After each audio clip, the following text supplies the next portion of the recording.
welcome to another episode of Turn Left. I am your host, Indiana's own Dana Black, coming to you live. Yes, all the way live from Black Girl Studios, where we talk about Indiana politics from the left side of things. Welcome back, Indiana's own Dana Black, Turn Left, to another episode. Welcome back, welcome back. I am so excited about this new format because I'm now able to bring you more candidates, more Democrats for you to get to know and love. Some of them haven't made any special lists or anything like that, but they are still working hard to earn your support. And I'll have you know that this candidate has decided to give up some of their Memorial Day weekend to talk to us on Turn Left. Y'all, we are talking to Candace Greer, who's running for Indiana House District 64. Candace, welcome to the show. Thank you. Thank you for having me. So are you enjoying this holiday? I know that you would rather be hanging out with the friends and family, but you took time out to talk to us today. Thank you. Yes. Yeah. Well, you know, the weather's been rainy and stupid anyway, so Yeah, I understand. I can't enjoy my summer till later anyway. It'll be all right. I love that. I love that. So tell the people who you are and where you come from. So my name is Candace Greer, as you already know. Everybody calls me Candy. Just like Candy. Unless, you know, Oh, every time. Yeah, my husband, you should hear it all the time.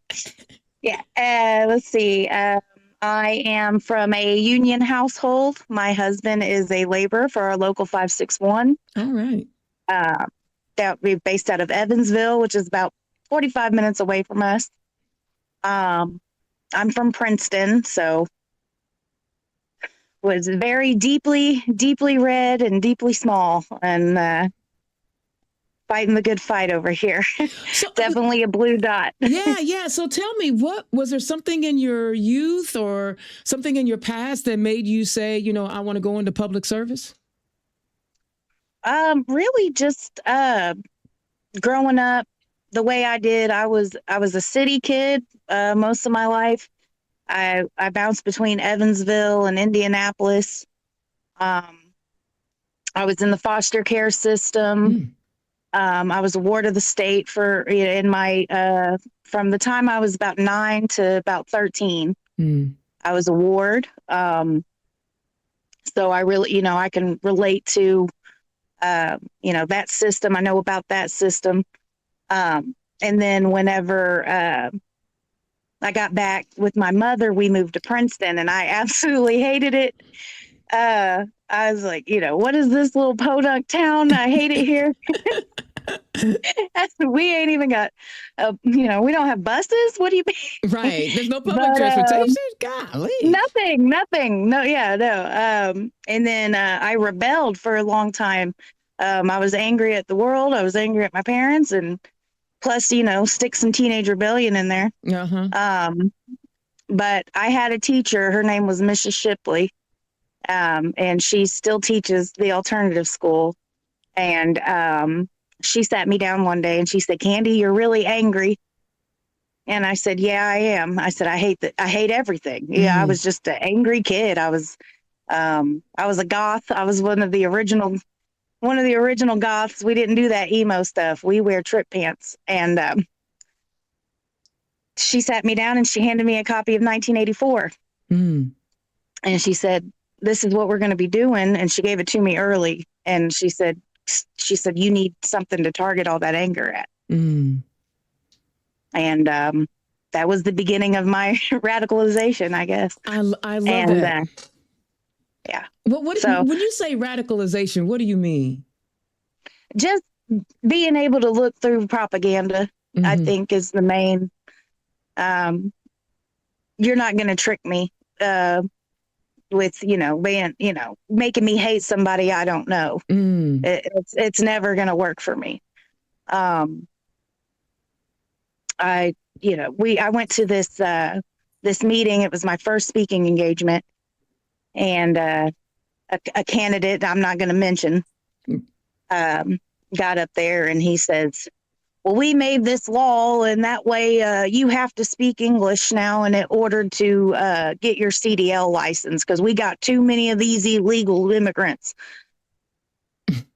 And you could see the applause came, because they used that that identity politics. And I'm just looking at them like, when you take that test, the signs don't have any words on them, right? Like, what are we doing here? But you could see that they use that as a trigger to try to divide people, and I'm just beyond it. And I don't see people. I can recognize a struggle without having to go through it yourself. Yeah. I'm very empathetic, empathetic, almost too empathetic. It's all right. Sometimes it's gotten me into some trouble sometimes. But I'm just very, there's right and there's wrong, and you're not going to catch me on any type of identity politics. Yeah. I don't like it. And I think it's very low intelligence to go after, minorities or just to target people. Yeah. I don't like it. I think it's disgusting. And then the area that I'm in, that's what it's all about. And it's weird to me. So in the area that you live in, is there a lot of diversity? Not really. Not really. So they're just getting mad at people that ain't even there. So we have our migrant workers. They come. I actually am a property manager of a mobile home park that is the bosses rent.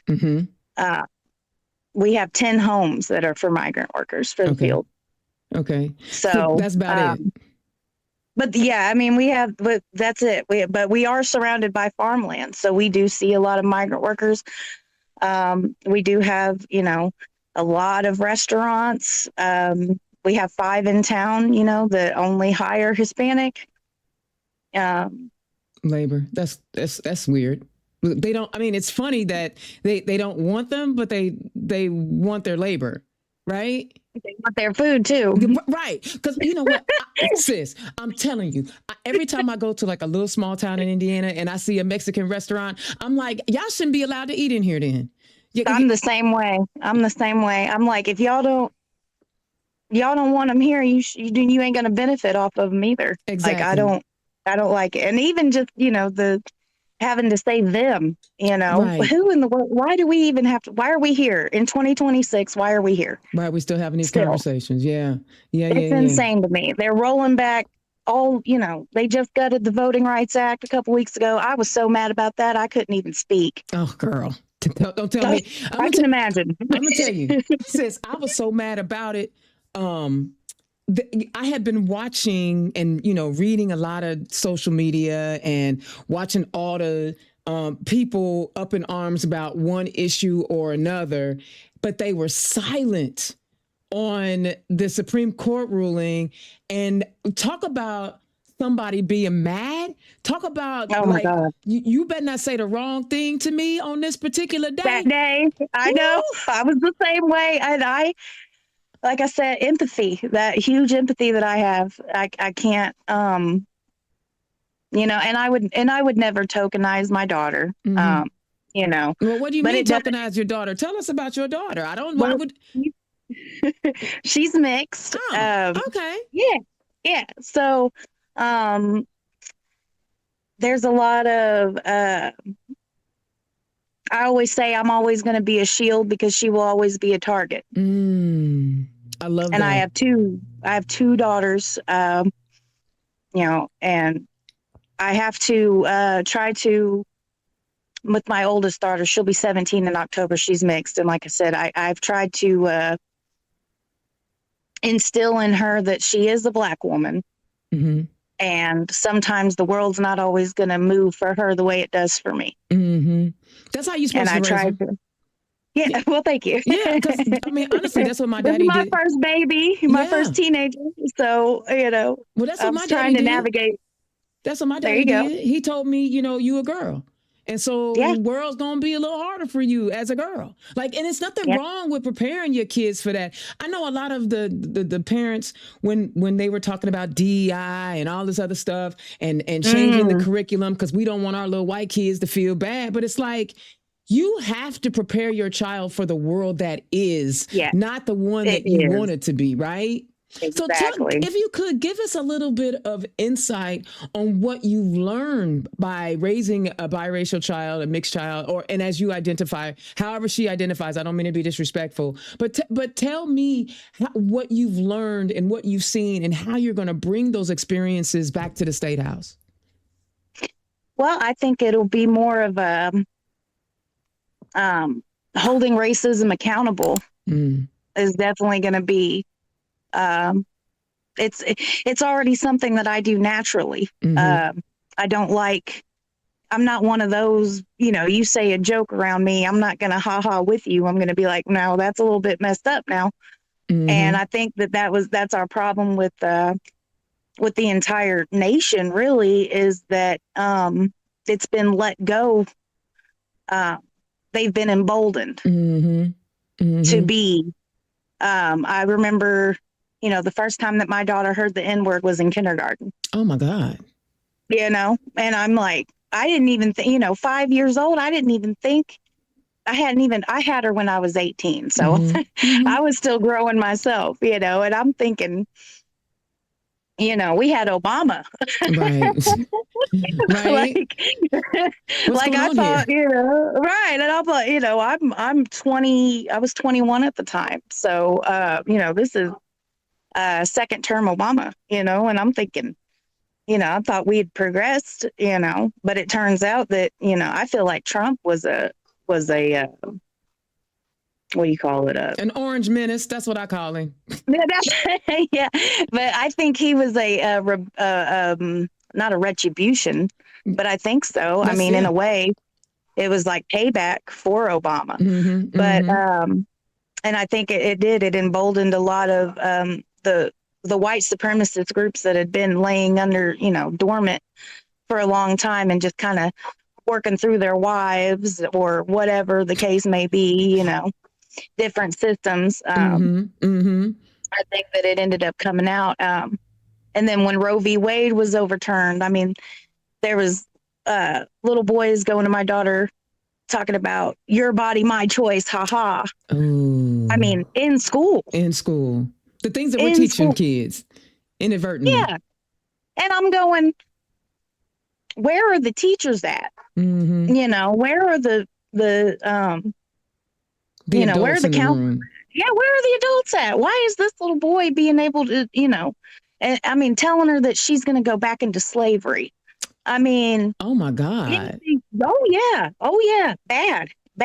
And so, for me, it would be, I know our public schools are losing funding for these voucher programs. And this is what because we kept going, why is the bullying so bad? Why are our children being exposed to so many things? And it's understaffed. I mean, they're all, I mean, they're losing, what is it? I got some numbers the other day. Over 4 years, we had lost $9 million in public school funding. And I think it was South Gibson had lost. Yeah. And see, they do this. I imagine in South Gibson, you guys don't have a lot of charter and private schools for folks to make choices, right? So we have, what is that? St. Joe is a Catholic school. We got Bethel. So it's all mostly Catholic schools that are yeah. So would there be enough? Is there enough space in those Catholic schools for all the people who may want vouchers? No, I don't think so. And so when you're talking to people in the community, because you're hitting on something real heavy here, right? You're campaigning in a small, rural, relatively red place. SB1 and some of the other bills that they have passed, and these voucher bills are siphoning money out of public schools. When you're in a community where there is no choice, what are the parents saying, and how are you communicating with them? Well, a lot of it is just basic education, because a lot of these people don't know what happened. they heard SB1, they're going, they don't even know how to vote. I What? mean, yes, it's so bad. The majority of my campaigning has been basic civics. And Wow. I hate to say that because I've had so many people, they go, Candy, we want to vote for you, but we don't know how. Wow. Wow. And I'm going, I can't even tell you what the situation is if you don't even know the basic foundations of the democracy that I'm fighting for. Right. Um, so when it comes to, all they know is our property taxes got lowered, but then they got reassessed to where our property taxes were more. That is what I always hear. Wow. Wow. So they thought they was going to save some money, but when they reassessed the property, the value went up, so the taxes went up. So they didn't get Yeah. anything. They didn't get anything. Yeah. Yeah. And And that's what they're mad about. They're not mad about what the actual bill was. So They're mad about their, when you yeah, get it, when you talk to them, and these folks consistently vote, are they pulling? How do you get them to see that how they're voting is directly affecting their? Yeah. How do you say yeah. that without hurting their feelings? Because once you make some, they'll tune out if I you. just bring it. I know. No, I know. I know. That's one thing that I've been having trouble with is because I will go to Christian nationalism and white supremacy, and and leadership is like, hey, come back a little bit. That's not a kitchen table issue. Mm-hmm. And I'm going, so what is it? And they're like, make it about the public school. Don't make it about the fact that it's siphoning over to Mm-hmm. They're not wrong. don't go too deep, Candy. Don't go too deep. Yeah. And I'm like, I can't, because it's like you're as a candidate, you're learning to move away from what is natural to you, and you do that. Like even I did. I evolved. Like when I ran in 16, I was mad about RFRA, and I was talking about why y'all treating gay people different, but my constituencies weren't talking about that, and I had to learn to evolve. Because trust me, I was an angry lesbian. Oh my goodness. So, and it's okay. So when you're out knocking on doors, you said property taxes are one thing that the folks are talking to you about. What else are they talking to you about? I mean, that's the healthcare. I mean, it's hard because the healthcare system, like we know, we got clinics shutting down, we got hospitals that are going to be shutting down. But when you come from an area where it was already craptastic to begin with, I'm still in that word, craptastic. It's craptastic. I've literally, I'm not going to say I died twice, but I almost died twice, just going to Gibson General. So now, I mean, it's known that if you really have a problem, if you got to go to Evansville or you might die. And that's a 45-minute ambulance ride. Wow.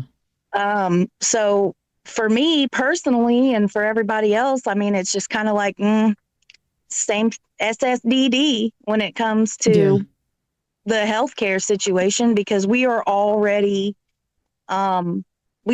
experienced that living in this rural area. So it's kind of like, I'm not going to say it's not a non-issue, because of course, God forbid the hospital shuts down, but they just built a new clinic like 2 years ago, a year ago, and it's already shut down. What? Wow.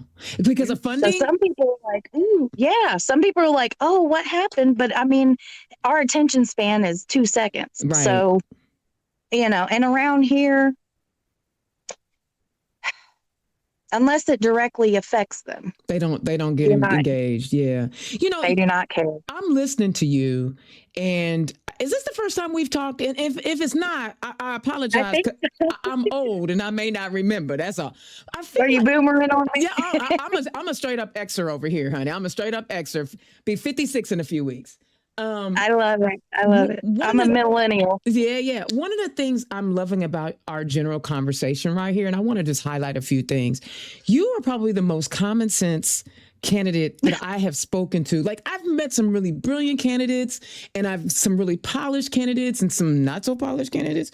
I've talked to a lot of different people, but one of the things that I get from this energy that we're exchanging right now is your common sense. You just told me you survived the foster care system.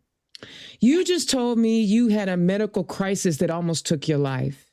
You just told me you have been battling racism firsthand through your daughter and having to be mama bear to make sure that she grows up to be, she's self-aware and has high self-esteem while at the same time learning to protect herself.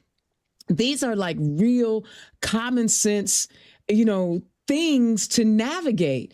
And I'm listening to you, and you just told me that like a lot of the people that you are talking to and trying to educate don't even know how to vote.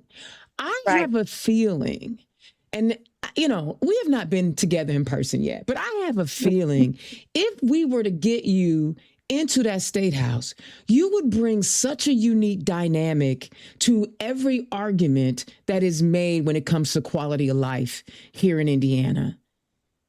Tell us. I believe so too. As you've grown from your foster care, being a teen mom, and raising a beautiful teen daughter, where does that perseverance come from? I come from a long line of strong women. I love that. Very long line. My great aunt and her sister, they were one of 14. They were raised at Cairo, Kentucky, and then they moved to, I'm not sure what year because, this is going back, but they moved to Evansville. And in World War II, my aunt, she helped raise me before she passed. Mm-hmm. She was one of the first 5 women to be on the LST as a welder.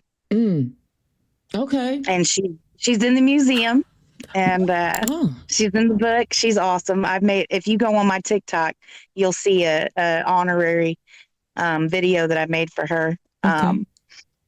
And then my grandmother, she raised me. She was 73 when she took me in. I was 18 months old. Wow. She raised me I was cutting dumplings with a wood-handled knife at 4 years old. Come on now. You even said them right. You said dumplings. You said them right. Yeah. Yeah. And, I didn't get in trouble. I just had to go pick my switch, you know? Oh, you had one. Oh, your grandmother and my mama was in the same. Ooh, got to go pick your own switch. Yeah. She was born 1913. Wow. My mother was born in 29. So I know. Yeah. There you go. Yeah. Yeah. We got some Great Depression era raising. And then pretty much just being a single mom at 18. I was trying to navigate the world, with little guidance, obviously. I remember I went to go get my GED and I had to walk, I think it was like 7 blocks. I was 9 months pregnant. Wow. And the sweet little ladies at Work One, they were like, please don't give birth on us. And I'm like, it's okay. I refuse to become a mother without at least my high school education. I love that. On my 19th birthday, I got my GED test results and I got my daughter's birth certificate or Social Security card. Oh, wow. That's an amazing story. So, okay, I got to ask the question now. What made you put your name on the ballot? You already have enough going on. You're raising kids. You got a fam. Why did you decide to sacrifice your time to put your name on the ballot? Well, honestly, nobody else was. They put out, I think it was Mad Voters. They put out a map, and it showed what districts were going Republican unopposed. Mm-hmm. And they said District 64 was one of them. Okay. So hang on, my dogs are barking again. Alexa, shut down. I couldn't hear. I have this routine wherever if my dogs start barking, Alexa will turn on calming music to. Oh, we couldn't hear. It was okay. It's all right. Okay. But so I had already been planning on, I was going to go for school board. Mm-hmm. And because they tried to ban a book at my school last year. And I went and spoke in front of the school board, and I said, absolutely not. While I live in Gibson County, we're not falling for that. Right. We don't do book banning around me. Right. For sure. I love that. Yeah, I'm going to say something every time. You can be mad if you want to. And but that's what we need, right? We need people who are not afraid to speak up for what's right, and you are not afraid. So there are usually about 3 issues that people shape their campaign on. What are the 3 issues that you are shaping your campaign on, and either from door knocking and people giving you what they need, or what you're seeing? Go ahead, share it with us. Well, a lot of the times it's people will come and they'll say, what do you need from me? And I'm saying, just give me the acknowledgement. We have a dynasty representative right now that, used his dad's name, and he's already got the name recognition, and he already has, the tax dollars, to do his campaigning. So, and I mean, he's just pretty useless. I mean, it's he doesn't vote at all. I mean, and if he does vote, he's voting against us. Right. So right now, obviously, affordability is huge. And that's intersection. That's my biggest thing is there's so much intersectionality with so many different things. It's hard for me to boil down those 3. I got you. But I'm a big, I was a Bernie bro. Okay. So, universal health care and all that stuff, I feel like is common sense now. There should be no reason why. But Indiana is the most taxed state, but we don't have the benefits of those taxes at all. Right. They take our money, but they store it and say, look, we got a surplus. Thank you. Yes. Mike Braun is a piece of crap. Well, we know that. He's he's not craptastic. He's not craptastic. No, he has no tastic. He's just crap. Yeah. No tastic to him. He just sucks. Yes, I've been trolling him since he was a senator. Okay. Keep trolling. I know he hates to see my name on Facebook. I know he does. But like I said, we got a governor that will take a helicopter to work instead of using the governor's mansion. We pay for that, We got a governor that has his own personal army now, when there's just no protection. And then our representative, he like I said, he just sits back and collects a check. He doesn't actually work for the people. He voted against us getting the 7% tax, the sales tax on our electricity. He voted against that to relieve us from that. Oh, to relieve us of 7% so that we could save money. He voted against us saving money. Yes, directly voted against us having our sales tax eliminated for electricity. Yeah, it doesn't sound like he cares for us much at all. Right. Well, he doesn't have to. He sits in his house out in the country, and he doesn't care that the public schools are losing money because his kids are homeschooled. He doesn't care, that, the religious tyranny is coming because he's part of from what I've heard, he's got a cult in his basement. Oh, but those are real rumors. We ain't gonna say them. We gonna say we heard. That's it. We can't confirm nor we don't have no confirmation on that. So we don't want nobody suing us. The word around District 64 is he's got the cult in his basement. Well. And then but if you're gonna have this job and represent the people need to see you. I've lived here my whole life. You can ask somebody who Candy is, and most likely they're either going to tell you, oh yeah, I know Candy, or they know my husband, or, but when it comes to him, it's like, oh, well, we hung out in college, but where's he been? We never see him in a town hall. We never see him anywhere. And I didn't start this campaign to bash this guy either. Right. But where are you? Where are you? What are you doing? Yeah. Why are you sending me your flyers, honey? You didn't know I was running against you? Wow. Or why are you sending this lady a happy 85th birthday when she just turned 84? And you got our state seal on it. Like, it's embarrassing, dude. Shave your beard and get out here and work. And he's not But going to that's do the that. issue. Yeah. That's the issue. Well, They've lost touch. I think with that is a dang good reason to run, because if you feel like you're not getting represented the way you deserve to be represented, then I think you should run. I'm glad you're running. And you're the type of candidate that I get excited about seeing, right? Because you're running in a red district where people are just chalking it up, but there's power in door knocking. There's power in talking to your constituents. And you keep talking about the affordability issue and how people are suffering based on and you explain to them, like you said, you've been doing civics training. Every time you out talking to people, keep doing it. I know it's hard. I know it does. It gets exhausting, because if you're not in this world and you're not, I have to take cell phone breaks to where that way I can just have some mental health, because if it's politics all the time, I just start getting angry and I'm just mad all the time. And well, I like that I'm trying to live one day. I'm glad you're trying to channel that energy into something positive. That's the best thing you could do. I'm really, really freaking proud of you. Like, we don't even, like I said, we've not even been in the same space together, but I'm just hearing your story and I'm like, this is what I'm talking about. Nobody told you what you could or you couldn't do. And even if they did, you weren't going to listen no way. No. Well, they were actually a little peeved at me. No, who cares?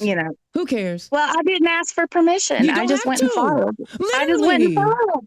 Listen. I tell people all the time, you don't need permission to serve your community, baby. You don't need permission. Right.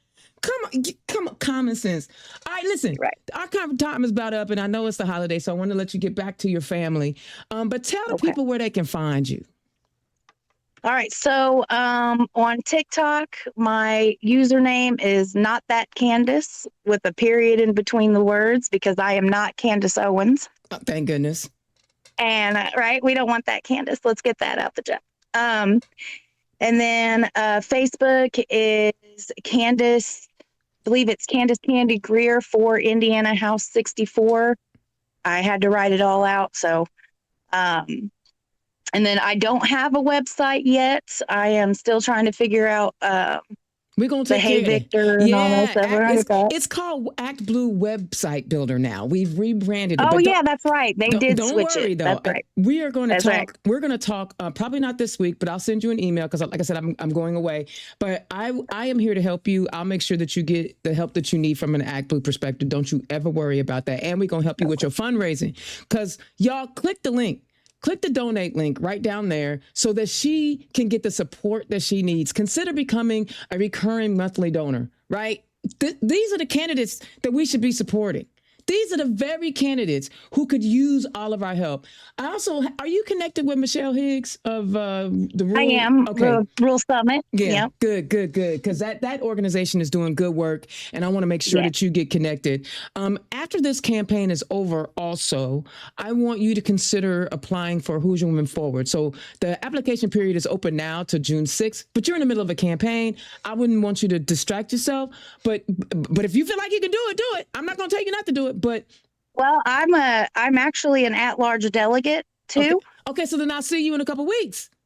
Yes, you will. And I'm precinct chair too for I'm not the chair, but I'm one of the chairs. I'm PC for Gibson County. So I'm going to be active, even if I don't make it to the state house. I'm still going to be fighting for my community, That's more locally. So you sound more signed up for all of it. I love that. That's what we should end it. You signed up for all of it, y'all. I did. Anything I could sign up for. I'm 35 years old. My kids are, 11 and 17 this year, and I feel like they're not going to have much of a future if I don't do something about it. I love it. Candace Greer, running in House District 64. Thank you so much for joining me today.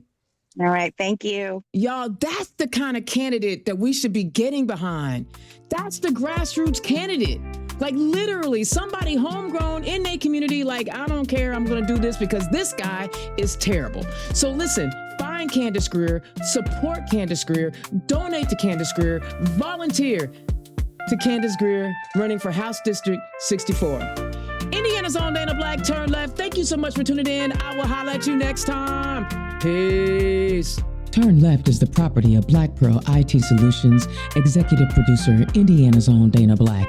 Music by Dorian and 22 from Pixabay.